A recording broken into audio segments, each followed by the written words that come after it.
Yes! And?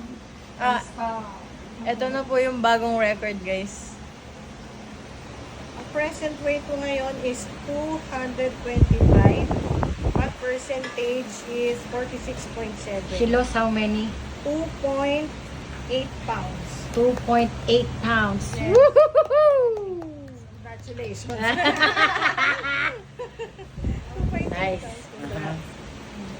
Yun yung record niya. Thank you so much. And then, Ito yung bago na. Yan na yung ito na reason. bago ng measurement.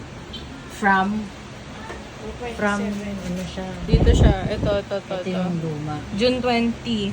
Oo. Nice. July. Ay, August 1 na pala. Oo, magba-birthday ka na. Birthday ko na. Wow! Alright, pwede na mag-share!